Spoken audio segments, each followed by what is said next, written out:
बघा आपण पुढचा टॉपिक सुरू करतोय. पेपर 1 मधला आहे. आपले पहिले 2 टॉपिक झालेत, एक म्हणजे लॉजिक आणि दुसरा म्हणजे मॅट्रिक्स. तिसरा टॉपिक सुरू करतोय आपण डेरिव्हेटिव्ह. हा पूर्णतः तुम्हाला 12वी कॉमर्सच्या दृष्टीने नवीन असलेला टॉपिक आहे. 11वी मध्ये सुद्धा हा टॉपिक थोडासा आहे, पण 11वीत आपण फार याचं शिकलेलो नाही आहोत, त्यामुळे हा आता 11वी पासून आपण सुरुवात करतो असं समजायला हरकत नाही तुम्हाला. डेरिव्हेटिव्ह ह्याचा अर्थ एका गोष्टीपासून दुसऱ्या गोष्टी मिळवलेली दुसरी गोष्ट. So that is the derivative. So if y is equal to fx, हे समजा फंक्शन आहे, तर आपण ह्याच्यापासून एक दुसरं फंक्शन मिळवतो, त्याला म्हणतो आपण dy by dx किंवा दुसऱ्या भाषेत f dash of x. म्हणजे y हे फंक्शन आहे x चं. आपल्याला अनेक फंक्शन माहिती आहेत, फंक्शनची टाईप्स मी इथे लिहिले आहेत, नंतर आपण सगळं डिटेलमध्ये बघूया. फक्त तुम्ही डेरिव्हेटिव्हचा अभ्यास करता सुरुवातीचा हा जो व्हिडिओ आहे हा अतिशय काळजीपूर्वक बघा, म्हणजे तुम्हाला डेरिव्हेटिव्ह काय आहे, 12वीतला डेरिव्हेटिव्ह काय आहे कदाचित आपल्याला नंतर कळेल. y equal to fx function असेल तर ह्या yचं डेरिव्हेटिव्ह दाखवण्यासाठी मी सिम्बॉल वापरतो dy बाय dx. तर हा अंश आणि छेद असं नाहीये, हे d बाय dx हा त्याचा सिम्बॉल आहे. काहीतरी करतो मी आणि त्याला म्हणतो काय, डेरिव्हेटिव्ह. काय करतो ते ऍक्च्युअली पुढे आपल्याला कळेल. किंवा fx फंक्शन घेत असतो तर आपण त्याचा डेरिव्हेटिव्ह दाखवण्यासाठी f डॅश ऑफ x असा सिम्बॉल लागतो. म्हणजे डेरिव्हेटिव्ह दाखवण्यासाठी y असेल तर dy बाय dx किंवा fx असेल तर f डॅश ऑफ x असे दोन सिम्बॉल वापरले जातात. तर मला ही फंक्शन म्हणजे काय असतात, ही फंक्शनचे टाइप्स कुठले असतात, तर हे टाइप्स ऑफ फंक्शन्स आपण इथे लिहिले. पहिलं आहे पॉवर फंक्शन. आता हे पॉवर फंक्शन दिसायला आहे कसं, y is equal to x raise to n. या टाईपच्या फंक्शनला आपण म्हणतो पॉवर फंक्शन. म्हणजे याच्यात वैशिष्ट्य काय, तर त्याचा बेस जो आहे हा फंक्शन असतो किंवा एक्स असतो, आणि त्याच्या डोक्यावर म्हणजे ज्याला आपण पॉवर म्हणतो, that power is always constant. For example X cube, X raise to -5, X raise to 3/2, या टाईपची सगळी फंक्शन, या सगळ्या फंक्शनला म्हणतो आपण पॉवर फंक्शन. आता पॉवर फंक्शन नीट समजून, कारण एकदा जर तुम्हाला बेसिक गोष्ट नीट कळली तर आपल्याला पुढे व्यवस्थित कळू शकेल. पॉवर फंक्शनचं वैशिष्ट्य असं आहे की जिथे बेस आहे तो मात्र फंक्शन असतो किंवा एक्स असतो असं म्हणूया आपण, आणि त्याच्या डोक्यावर असणारी पॉवर जी आहे ही मात्र कॉन्स्टंट असते. कॉन्स्टंट म्हणजे संख्या इंटिजर असू शकेल, निगेटिव्ह असेल, पॉझिटिव्ह असेल किंवा फ्रॅक्शन असेल, काही असलं तरी चालेल. या सगळ्या फंक्शन्सना आपण म्हणतो पॉवर फंक्शन. आता पॉवर फंक्शनचं डेरिव्हेटिव्ह कसं काढायचं आपल्याला ते बघायचं आहे. तर पहिला इथे मी फॉर्म्युला लिहिला. पॉवर फंक्शन जनरल दाखवताना एक्स रेज टू एन या टाईपमध्ये दाखवता. एन म्हणजे कॉन्स्टंट, एक्स हा त्याचा फिक्स आहे, म्हणजे एक्स हा व्हेरिएबल आहे, आणि त्याच्या डोक्यावर आपण पॉवर लिहिली एन कॉन्स्टंट, की त्याचं डेरिव्हेटिव्ह आपण असं लिहितो बघा, N X raise to N minus. म्हणजे डेरिव्हेटिव्ह काढतो म्हणजे काय करतो, मूळ फंक्शनमध्ये थोडं चेंज करतो. काय चेंज करतो, हा जो पॉवर आहे तो लिहितो आपण एक्स लिहितो, आणि त्याच्या डोक्यावरची जी पॉवर आहे ती 1 ने कमी करतो, मायनस करतो. आता फॉर एक्झाम्पल समजा एक्स क्यूब आपल्याकडे आहे, तर समजा Y is equal to X cube function आहे, तर डीवाय बाय एक्स आपण कसं लिहू. नियम आपला हा नियम मात्र लक्षात घ्या. आधी पहिलं तुम्हाला फंक्शनचा टाईप ओळखता आला पाहिजे, कारण फंक्शनचा टाईप ओळखता आल्याशिवाय आपल्याला त्याचा कुठला फॉर्म्युला वापरायचा आहे. फॉर्म्युला मी इथे अनेक लिहून ठेवले, पण ह्याच्यातला नेमका कुठला फॉर्म्युला वापरायचा हे टाईप ओळखल्याशिवाय आपल्याला समजणार नाही. एक लक्षात घ्या की हे तुम्हाला थोडं सुरुवातीला खूप कठीण आहे असं वाटेल, म्हणजे तसं सोपं पण नाही आहे, ही गोष्ट खरी आहे. पण सुरुवातीच्या काही गोष्टी जर एकदा आपल्याला फॉर्म्युले हे जर सगळे समजले तर आपल्याला त्याचं डेरिव्हेटिव्ह मध्ये 2 टॉपिक आहेत. एक म्हणजे डेरिव्हेटिव्ह आणि ऍप्लिकेशन ऑफ डेरिव्हेटिव्ह. त्याच्यातल्या डेरिव्हेटिव्हवर वेटेज कमी आहे आणि ऍप्लिकेशन ऑफ डेरिव्हेटिव्हवर वेटेज जास्त आहे. म्हणजे तुम्हाला जर डेरिव्हेटिव्ह थोडंसं कळलं तर ऍप्लिकेशनमध्ये जास्त डेरिव्हेटिव्ह लागणार नाही आपल्याला, पण डेरिव्हेटिव्ह थोडंसं मात्र आपल्याला माहिती पाहिजे. तर हा जो फॉर्म्युला वापरायचा झाला तर ह्या फॉर्म्युल्याप्रमाणे ह्याचं काय होईल, तर 3x रेज टू 3 - 1 म्हणजे 2. बघा नीट बघून घ्या, 3 - 1 एका स्टेपमध्ये लिहा, त्याच्या पुढच्या स्टेपला 2 लिहिलं तरी चालेल, किंवा डायरेक्ट जर आपल्याला समजलं 3x² असं लिहिलं की आपल्याला हे जे काय आलं ह्याला म्हणतो आपण डेरिव्हेटिव्ह. फॉर एक्झाम्पल दुसरं आहे, समजा y is equal to X raise to -5. आपला नियम तोच आहे, नियमात बदल नाही. dy बाय dx काय लिहितो आपण -5 ॲज इट इज, आणि x रेज टू, आता नॉर्मल पटकन आपण -4 लिहून टाकू, तसं नाही होत. -5 - 1 केल्यावर आपल्याला किती मिळणार आहे, -6 मिळणार. त्यामुळे इथे जर आपण म्हणजे 3चा 2 झाला तर इथे 5चा 6 होणार नाहीये, म्हणजे 5चा 4 होणार नाहीये, तर 6 होईल. कारण -5 - 1 केल्यावर -6 येते. इथे काळजी आपल्याला घ्यायला पाहिजे. किंवा समजा आपण y is equal to X raise to 3/2 असं म्हटलं तर dy बाय dx काय येईल, तर dy बाय dx येईल 3/2. जो नियम आहे तोच नियम, जी काय संख्या असेल ती लिहायची, x लिहायचा, आणि संख्येतनं एक वजा करायचं, म्हणजे आपल्याला 3/2 - 1 असं करावं लागेल. जर डायरेक्ट आपल्याला 3/2 - 1चं उत्तर लिहिता आलं लिहून टाकायचं, अदरवाईज कॅल्क्युलेशन करा. 3/2 - 1 म्हणजेच काय काय जण ही वजाबाकी करताना सुद्धा चुकतात, तर ही छेद सारखे करून वजाबाकी करायची. हे 2/2 आहे, 3 - 2/2 केल्यावर 1/2 येईल. हा दीड आहे, दीड मधून एक वजा केल्यावर अर्धा राहतो. असं सुद्धा जर ज्याला पटकन कळत असेल तर तो करायला हरकत नाही. त्यामुळे ही त्याची पॉवर फंक्शन ओळखणे आणि त्याच्यासाठी हा फॉर्म्युला वापरणे हा एकच आपल्याकडे पर्याय आहे. आता याच्यासारखेच अजून सारखे सारखे लागणारे जे फॉर्म्युले म्हणून आहेत, म्हणजे ऍक्च्युअली उदाहरण आहेत ती, पण मी फॉर्म्युले म्हणून लिहिले. समजा एक्स आहे, तर एक्सच्या डोक्यावर किती आहे? 1 आहे. समजा x रेस टू 1 याचं डेरिव्हेटिव्ह आपल्याला काढायचं आहे. ह्या नियमाप्रमाणे काय होईल ते 1 x रेस टू 0. आता x रेस टू 0 ची व्हॅल्यू 1 असते, तुम्हाला सगळ्यांना माहिती आहे. म्हणजे 1 × 1 केल्यावर उत्तर किती येईल? 1. त्यामुळे एक्सचं डेरिव्हेटिव्ह नेहमी किती येतं? 1 येतं. हे फंक्शन्स आहेत आणि ही त्याची डेरिव्हेटिव्ह आहे. ऑलरेडी मी तयारच करून ठेवले. समजा हे पॉवर फंक्शन मध्ये समजा 5 आला. 5 हा नुसताच कॉन्स्टंट आहे, आपण त्याला व्हेरिएबल नसलेल्या गोष्टीला आपण कॉन्स्टंट असं म्हणतो. त्यामुळे 5 हा नुसता कॉन्स्टंट आहे आणि नुसत्या कॉन्स्टंटचं डेरिव्हेटिव्ह किती येतं? नेहमी नुसत्या कॉन्स्टंटचं डेरिव्हेटिव्ह काय येतं? 0 हे लक्षात ठेवा. फक्त कॉन्स्टंट असेल तरच डेरिव्हेटिव्ह 0 येतो. नुसताच कॉन्स्टंट असेल तर, त्याच्याबरोबर त्याचं व्हेरिएबल असेल तर मात्र डेरिव्हेटिव्ह 0 येईलच असं नाही. ते मी त्याचा फॉर्म्युला वेगळा आहे, तो नंतर देईल. त्यामुळे हे 3 फॉर्म्युले तुम्हाला कळलेत का बघा.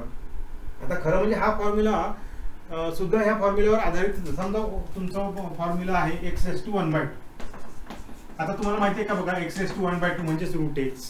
बघा तुम्हाला 7वी 8वीत कुठेतरी झालेलं असणार आहे. So always x raise to 1/2 म्हणजे √x. आता √x किंवा x रेस टू 1/2 आपण कसंही काढून डेरिव्हेटिव्ह काढू शकतो. असं घेतलं तर तुम्ही ह्या फॉर्म्युला डेरिव्हेटिव्ह काढू शकता. √x जर आहे असंच घेतलं तर त्याला डायरेक्ट फॉर्म्युला दिलेला आहे 1/2 √x. फॉर्म्युले फक्त आपल्याला लक्षात ठेवायचे आहेत, हे लक्षात घ्या. √x झाला की 1/2 √x. समजा आपण x रेस टू 1/2 असं गृहीत धरलं तर याचं काय या नियमाप्रमाणे येईल? 1/2 x रेस टू 1/2 - 1. आता हा 1/2 तसाच राहिला. x रेस टू 1/2 - 1 केल्यावर -1/2 येईल. आता गंमत, गणिताची गंमत कशी असते बघा. हे 1/2 आणि हे 1/x रेस टू 1/2 झाला. हा वर मायनस येतो, खाली आलं पॉझिटिव्ह होईल. आणि x रेस टू 1/2 म्हणजे काय असतं? √x असतं. त्यामुळे 1/2 आणि √x म्हणजे शेवटी हाच फॉर्म्युला आला. फार तर तुम्हाला दिसायला ते असं दिसेल. असं हे काय आणि हे काय दोन्ही सारखंच आहे. त्यामुळे हे चारही फॉर्म्युले तुमच्या लक्षात आलेत का बघा. x रेस टू हा जनरल फॉर्म्युला दिला मी. पॉवर फंक्शन कुठलंही, काही इथे किती मोठी संख्या, किती लहान संख्या, निगेटिव्ह पॉझिटिव्ह काही असलं, x असला तर त्याचं डायरेक्ट डेरिव्हेटिव्ह 1 लिहायचं. कॉन्स्टंट असला, कॉन्स्टंट म्हणजे 2 3 4 5 6 ज्याच्यात x नाही तो कॉन्स्टंट. मग समजा मी उद्या म्हटलं a, what is derivative of a? 0, because a is constant. ज्याच्यात x नाही तो कॉन्स्टंट असं आपल्याला म्हणायला हरकत नाही. आणि हा एक √x सांगितलं. म्हणजे हे चारही फॉर्म्युले तुमच्या लक्षात आलेत का बघा. फक्त तुम्हाला लक्षात ठेवायचं आहे की असं असतं की त्याचं उत्तर असं लिहायचं, असं असलं की त्याचं उत्तर असं लिहायचं. उत्तर म्हणजे डेरिव्हेटिव्ह, की कॉन्स्टंटचे डेरिव्हेटिव्ह 0, √x डेरिव्हेटिव्ह 1/2 √x. हे जे काय पहिलं फंक्शन घेतलं त्याला आपण काय म्हणतो? Power function. पॉवर म्हणजे पॉवरला कॉन्स्टंट आणि बेसला व्हेरिएबल. ओके, आता आपण थोडंसं पुढे जाऊया. दुसरं जे टाईप ऑफ फंक्शन आहे त्याला म्हणतो आपण, इथे बघा लिहिले मी, एक्सपोनेन्शियल फंक्शन. एक्सपोनेन्शियल फंक्शन दिसायला असतं कसं? f(x) किंवा y, तसे दोन्हीचा अर्थ सारखाच आहे. f(x) म्हणजेच फंक्शन ऑफ x, y म्हणजेच function of x, a raise to x. ह्याच्या बरोबर उलट हे दिसतंय का बघा तुम्हाला. Base is constant and power is variable. कारण उद्या कसं होणार आहे, तुम्हाला समजा मी x³ दिलं आणि 3 रेस टू x दिलं, तुम्हाला दोन्ही सारखंच वाटतील, दिसायला बरेचसे सारखेच वाटतात. पण ह्याचं डेरिव्हेटिव्ह काढण्यासाठी तुम्हाला हा फॉर्म्युला वापरायचा आहे आणि ह्याचा डेरिव्हेटिव्ह काढण्यासाठी हाच फॉर्म्युला वापरायचा नाहीये. तो तुम्हाला वेगळा फॉर्म्युला वापरायचा आहे. ते आता मी तुम्हाला कुठला फॉर्म्युला वापरायचा तो दाखवणार. इथे लिहिलंय बघा मी, a रेस टू x चं डेरिव्हेटिव्ह काय येतं? a raise to x log a. आता डायरेक्ट a म्हणजे काय असणार आहे? a कॉन्स्टंट असणार आहे, म्हणजे संख्या असणार आहे, आणि पॉवरला x असणार आहे. So y is equal to 2 raise to x. तुम्ही उत्तर काय लिहायचं? dy/dx is equal to 2 raise to x log 2. एवढंच लिहायचं आपल्याला. फक्त एक फॉर्म्युला हे तुमच्या दृष्टीने आता खूप कमी केलेलं आहे डेरिव्हेटिव्ह, लक्षात घ्या. फॉर्म्युले खूप कमी लक्षात ठेवायला लागणार तुम्हाला. हे एवढे फॉर्म्युले, आणि एवढे फॉर्म्युले जर तुम्ही लक्षात ठेवलेत की तुम्हाला सगळं डेरिव्हेटिव्ह आलं म्हणून लक्षात ठेवा. ए रेस टू एक्स डेरिव्हेटिव्ह कसं होतं, ए रेस टू एक्स लिहायचं आणि पुढे फक्त लॉग टू, लॉगॅरिथम आपण 11वीत शिकलेलो आहोत हां. त्याच्यानंतर रूल्स मी पुन्हा एकदा लिहिणार आहे, पण सध्या नुसतं लॉग टू लिहायचं आहे. आता समजा ह्याच्यात बदल काय होईल, तर मी 3 रेस टू एक्स लिहिन. इथला कॉन्स्टंट बदले, डॉक्टरचा एक्स बदलला पाहिजे. डिवाय बाय डी आपण काय लिहिणार, 3 रेस टू एक्स लॉग 3. जो आकडा इथे असेल तो इथे लिहायचा आहे. म्हणजे हे तुम्हाला डायरेक्ट फंक्शन, याला ह्या टाईपच्या फंक्शनला काय म्हणतो, एक्सपोनेन्शियल फंक्शन म्हणतो. काही वेळा विद्यार्थी ह्याच्यात आणि ह्याच्यात जम्बलिंग होतात किंवा जंबल होतात आणि मग ह्या 2 रेस टू एक्सचे डेरिव्हेटिव्ह लिहितो X 2 raise to X minus 1, म्हणजे ह्या फॉर्म्युलाप्रमाणे लिहायचा प्रयत्न करतो. ते चूक आहे, एवढं लक्षात ठेवा, कारण दोन्ही टाईप ऑफ फंक्शन्स वेगवेगळे आहेत. आता एक्सपोनेन्शियल फंक्शन मध्ये एक पर्टिक्युलर फंक्शन आहे, त्याचा फॉर्म्युला इथे लिहिला आहे मी, वेगळं सांगत नाहीये. ई रेस टू एक्स आहे. ई पण कॉन्स्टंटच असतो. जसा आपल्याला पाय हा इरॅशनल नंबर असतो तसा ई पण एक इरॅशनल नंबर असतो. त्याची व्हॅल्यू फिक्स आहे, पण ती व्हॅल्यू आहे, कॉन्स्टंट आहे तो. त्यामुळे ई रेस टू एक्स सुद्धा एक्सपोनेन्शियल फंक्शनच आहे. त्याचं मात्र डेरिव्हेटिव्ह ई रेस टू एक्सच येतं. तर काय येतं, Y is equal to E raise to X असेल तर फॉर्म्युल्याप्रमाणे आपण काय लिहिणार, divide by D X is equal to E raise to X log E. हाच फॉर्म्युला वापरणार मी, कारण टाईप ऑफ फंक्शन आणि फॉर्म्युले ठरलेले आहेत. आता तुम्हाला माहिती आहे का बघा, आपण 11वीत शिकलो लॉग ई ची व्हॅल्यू ही नेहमी 1 असते.